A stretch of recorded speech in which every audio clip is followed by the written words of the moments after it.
Bentrovati a questo nuovo appuntamento con A voi la linea, ampio spazio dedicheremo oggi ai riti dell'Epifania in Friuli. Partiamo però dalla cronaca con il ritrovamento ieri pomeriggio del corpo di una donna a Trieste.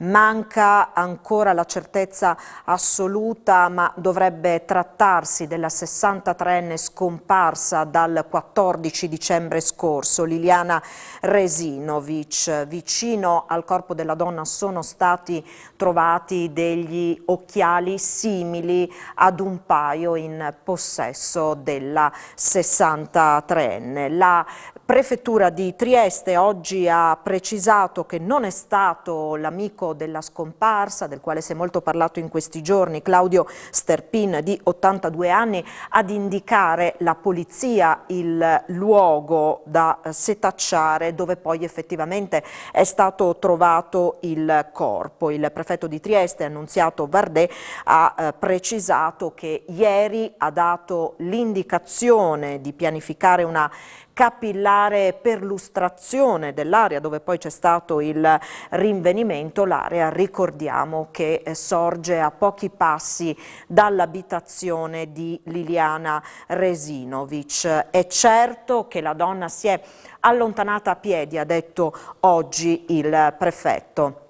Nel tardo pomeriggio di ieri sul luogo del ritrovamento è arrivato in auto accompagnato da un amico il marito di Liliana Resinovic, Sebastiano Visintin, che ha risposto alle domande dei giornalisti. Sentiamo allora una parte delle sue dichiarazioni. Io ho lottato, guarda, in questi giorni, avevo le troupe, ho voluto fare a casa, tutti mi dicevano ma no, qua e là, dopo vengono fuori storie e casini. Vengono fuori storie e casini, capisci? E ho desiderato sentire tutte le campane, tutte le cose, quello fatto così, quell'altro, cioè, ho voluto affrontare la cosa per capire anche, perché rispetto a quelle che sono le dichiarazioni di certe persone. Ma qui venivate a camminare? Qua venivamo a camminare, proprio qua dietro, guarda, a fare le foto. Le circostanze con cui è stato trovato il corpo, c'è in due sacchi neri, ovviamente è difficile da dire. Che schifo, anche. Guarda. Questo fa pensare a un gesto violento, ovviamente, no? Sì, ma chi può aver fatto una cosa del genere e perché? Capisci? È tutta questa storia che va avanti, l'uscita di casa, senza cellulari, senza borsa. Cosa ha scatenato queste cose qua? È tremendo, è terribile. Cosa pensi? In cuor tuo cosa pensi che sia successo? In cuor guarda, tuo? non ho la minima idea. Anche in tutta la mia carriera ho visto suicidi col gas, col tubo, con impiccagioni, bruciati, sotto il treno. Ne abbiamo viste, guarda, in quegli anni in cui io mi sono occupato della cronaca, abbiamo visto di tutto, di più, ma una cosa così veramente distruttiva, e per me sarà una traccia indelebile nel mio cuore. Penso che non so, non ho anche più voglia di vivere, guarda. In questo periodo qua le uniche persone che mi sono state vicine siete voi, che siete venuti a casa mia, vi ho aperto le porte, ho mostrato la nostra vita, quello che noi in tanti anni insieme abbiamo vissuto, abbiamo avuto momenti felici, ma tanti. Adesso io spero di non trovare il corpo di Lili qua. Però sto soffrendo lo stesso, anche se magari non è lei. Queste erano le parole del marito di Liliana, la 63enne scomparsa il 14 dicembre. Si attende a questo punto solo la conferma ufficiale del fatto che il cadavere ritrovato sia proprio quello della donna. Sul corpo intanto è stata fissata l'autopsia che si svolgerà lunedì e che dovrebbe dare alcune risposte in merito alla vicenda.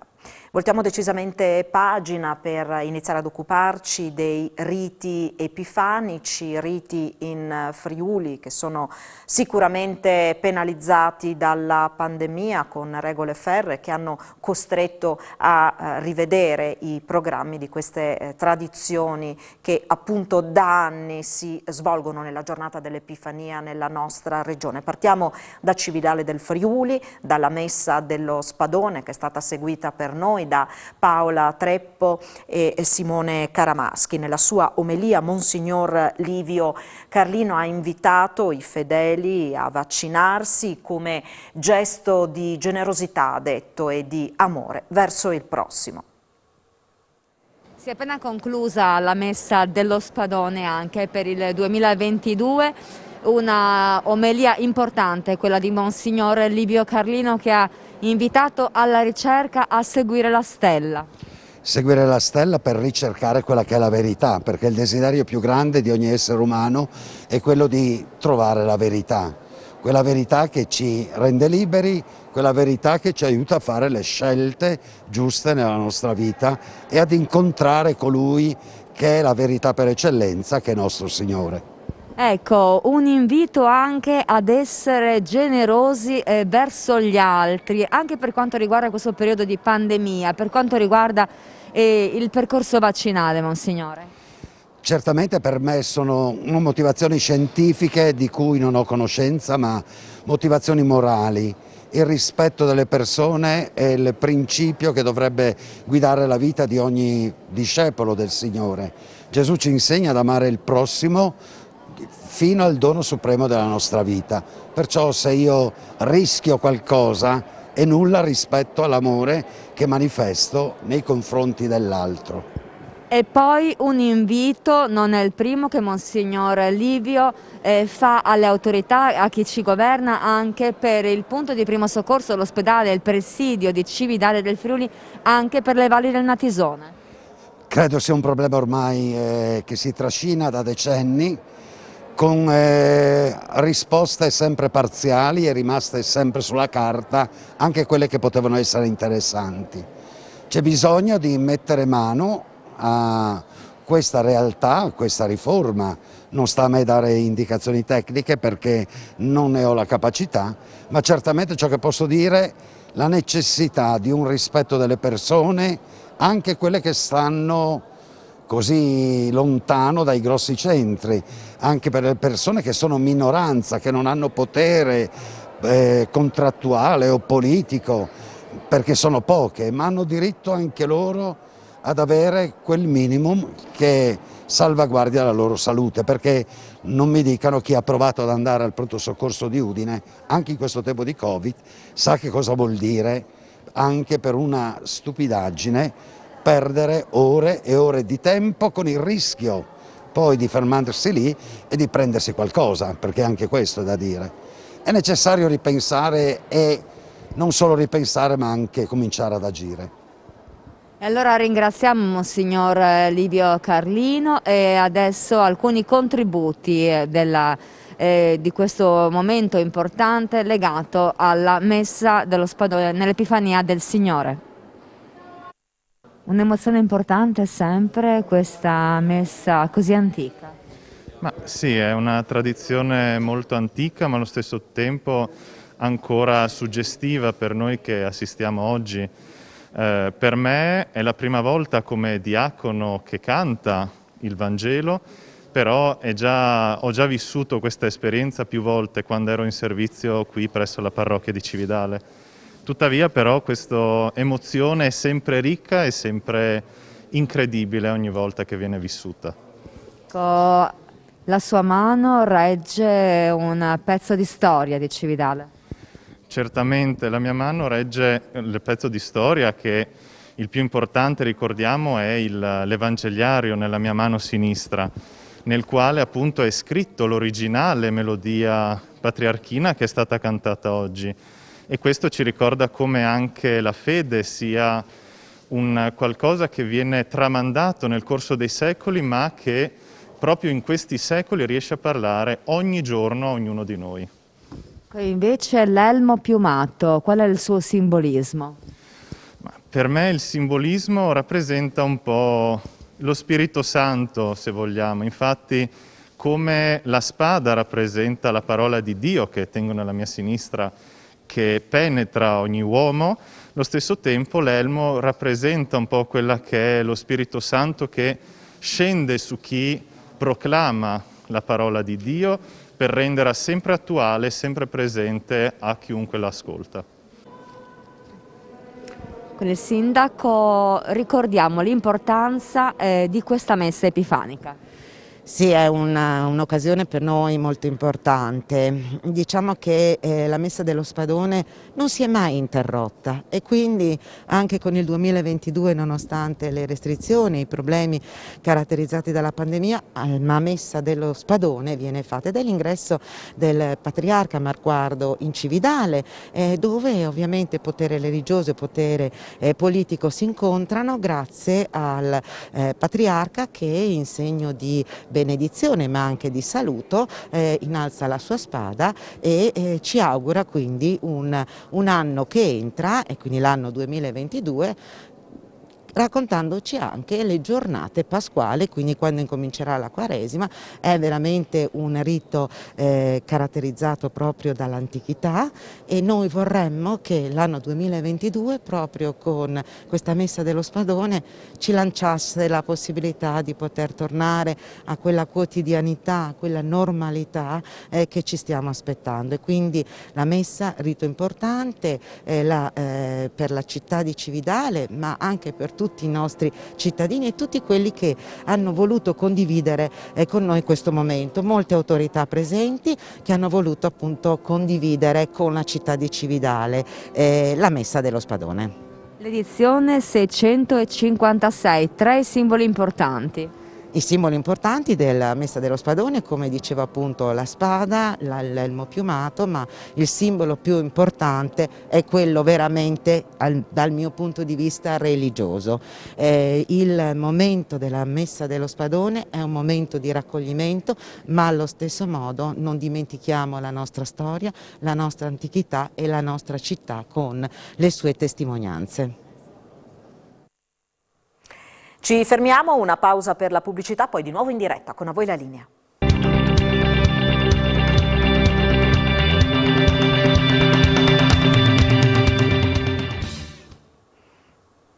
Di nuovo insieme con A Voi la Linea. Prima di tornare ai riti dell'Epifania vi raccontiamo la storia di un diacono fiammingo che si era innamorato di Clout mentre durante un viaggio a piedi da Bruges era diretto a Gerusalemme. Dopo 6 anni ha deciso di tornare a Clout per ringraziare i cittadini dell'accoglienza che a suo tempo gli era stata riservata. Sentiamo. A Clout ha trovato accoglienza ed ospitalità. A Clout, nell'Alta Valcellina, un diacono fiammingo, Harold de Busqueux, è tornato dopo 6 anni da quella volta in cui, partito a piedi da Bruges verso Gerusalemme, tra tante difficoltà e senza una lira in tasca, qui ha trovato una comunità che per qualche giorno è diventata la sua seconda famiglia. Difficile dimenticarsi dell'affetto di quella gente. Così dal Belgio è partito per trascorrere qualche giorno a Clout e rincontrare e ringraziare chi 6 anni fa lo ha aiutato. It happens sometimes I stop in one village. Sono arrivato a Clout perché la sera prima si era fermato a Erto dove pioveva tantissimo e non aveva nulla per ripararsi, per cui quando è arrivato, dopo Cimolais è arrivato sul bivouac Clout, ha deciso una tantum, forse l'unica volta, andare a dormire in un albergo perché era bagnato. È arrivato a Cimolais, aveva solo un'arancia per fare 20 km a piedi, quello che aveva programmato quel giorno, Però arriva a Cimolais e vede un negozio aperto e prende 1 chilo di banane. Però sente suonare le campane della chiesa e dice: ah, è domenica, allora decide di andare a messa. E mentre era in chiesa continuava a piovere tantissimo, ha dovuto fermarsi lì. Poi dice che in un bar gli hanno offerto qualcosa da mangiare e gli hanno chiesto perché voleva andare a Gerusalemme. E lui dice che era il suo sogno, soprattutto il sogno di una vita da quando era bambino, soprattutto percorrere la via dolorosa di Gerusalemme. È arrivato al bivio di Cimolais perché era sua abitudine, essendo il 2016 l'anno santo, raggiungere ogni chiesa dove c'era la porta santa e poter entrare tramite la porta santa e ottenere, lui dice, più grazia, più Spirito Santo. Arrivato al bivio vede che a Claut, in quell'anno lì, è una delle chiese della porta santa di una della diocesi e si ferma a pensare: se giro a destra vado a Barcis, se vado a Claut sono 4 più 4, altri 8 chilometri a piedi. E lui dice: no, vado alla porta santa della chiesa di Claut. È a questo punto che ad entrare in gioco è Nadia Talamini. Harold, bagnato, fradicio, trova un albergo a Claut. Diceva che non aveva neanche soldi di dietro. No, perché lui voleva vivere, ha fatto questo viaggio per vivere l'esperienza della provvidenza. Voleva vivere con quello che la gente gli poteva offrire. Io dal terrazzo di casa mia, era una domenica, e sento questo suono di violino. A Claut, dico, suonare un violino, che strano però. E quando finisce di suonare il sole mio, non è bravo questo, per quel po' che posso sapere io, gli batto le mani e gli dico: bravo. Lui esce sul terrazzo e mi fa: I'm going to Jerusalem on foot. Essendo lui diacono ho approfondito anche determinati temi perché volevo tastare, come dice, ha preso un colpo di sole o è realmente... No, quando abbiamo parlato del silenzio di Dio, 50 anni del silenzio di Dio di Madre Teresa di Calcutta, c'è stata la conferma che la sua spiritualità era enorme. Yeah. For me, I wrote it in my book, she's an angel. È un angelo. Un angelo. Quando siamo andati a mangiare la pizza, coinvolgevo le persone che incontravo e che conoscevo, raccontando loro che lui stava facendo questa meravigliosa esperienza e tutti si sono offerti di aiutarlo, chi con il denaro, chi prendendogli da mangiare, e chi con un paio di scarpe, un paio di calzini, chi aveva finito i cerotti per le vesciche, aveva fatto vedere la foto delle vesciche ai piedi terribili. Quanti chilometri sono dal Belgio, da Bruges, da dove abita, fino a Gerusalemme? 6.000 chilometri. Because I took all the shortest routes. I had a GPS and I didn't know the walking routes. Sometimes I was really over the mountains. How many days? 3 months, 3 weeks, 3 days. 3 mesi, 3 settimane e 3 giorni. So, and I forgot to say why I also came... Appunto, uno dei motivi per cui è tornato a Claut è perché c'è la neve, perché in Belgio dice che non c'è. Da Claut è tutto, a voi la linea. E adesso ritorniamo ai riti dell'Epifania. Abbiamo parlato della Messa dello Spadone a Cividale del Friuli. L'altro appuntamento atteso della giornata è quello con la Messa del Tallero a Gemona. Quest'anno in via Bini non c'era il rullo dei tamburi ad accompagnare il corteo storico.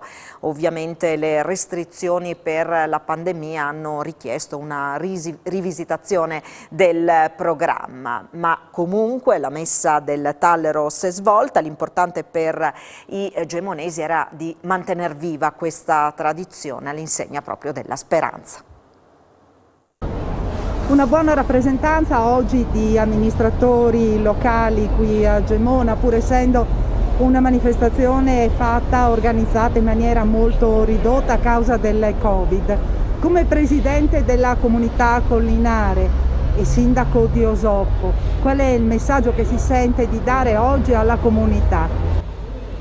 Il messaggio che bisogna dare in questi momenti alla comunità, in questi momenti che sono un po' difficili, è quello che comunque bisogna andare avanti. Dobbiamo essere comunque rivolti al futuro, dobbiamo comunque essere rivolti a superare questi momenti, ma più che altro a conviverci e a riuscire a trovare comunque delle soluzioni ai problemi che ci sono. Bisogna fare tantissima attenzione, deve essere fatta, bisogna rispettare le regole, ma bisogna anche capire che la vita va avanti e le amministrazioni, e quindi siamo qui oggi in questo che è una celebrazione tradizionale del nostro territorio che si tiene dagli anni, dai secoli e che ha una rappresentanza particolare per noi. Essere qui significa che comunque con tutte le precauzioni del caso, con rispetto di tutte le regole, ma comunque la vita va avanti, le amministrazioni vanno avanti, l'attività va avanti, lo spirito va avanti. È importante anche in questo momento mantenere vive le tradizioni per tenere vicino praticamente le comunità. Sì, non dobbiamo dimenticarci chi siamo, da dove veniamo e qual è il nostro patrimonio storico, culturale e tradizionale, per cui essere qui in questo momento significa che tutto ciò è importante e non va dimenticato ed è un auspicio anche per il futuro. Una manifestazione che andava fatta, mancava alla popolazione, si è vista anche la partecipazione, seppur la presenza fosse contingentata all'interno del Duomo. Sì, assolutamente, è una tradizione che va mantenuta, purtroppo in questi ultimi 2 anni è stata realizzata, organizzata in maniera molto ridotta e ci auguriamo che questo sia veramente l'ultimo anno che la manifestazione ha questi tratti. L'augurio e l'auspicio che facciamo anche a Don Valentino di Pronta Ripresa è che dal prossimo anno tutti assieme e tutta la comunità possa ritrovarsi in questo momento significativo per Gemona, per i gemonesi e per tutto il Friuli, quindi crediamo e ci auspichiamo che dal prossimo anno si possa ritornare ai fasti di un tempo. Ecco, parliamo anche del significato, che quest'anno è ancora più importante rispetto alle passate edizioni. Sì, noi ci auguriamo, lo scorso anno era una situazione inedita, ma quest'anno abbiamo ormai iniziato a convivere con la pandemia ed è una situazione che dovremo saper fare sempre più anche nei prossimi mesi e non è detto che ciò non si possa prolungare anche ulteriormente, ma è chiaro che bisogna assolutamente continuare a vivere, continuare ad avere uno spirito propositivo di crescita e di sviluppo ed è quello sul quale noi dobbiamo iniziare a camminare e se possibile anche correre.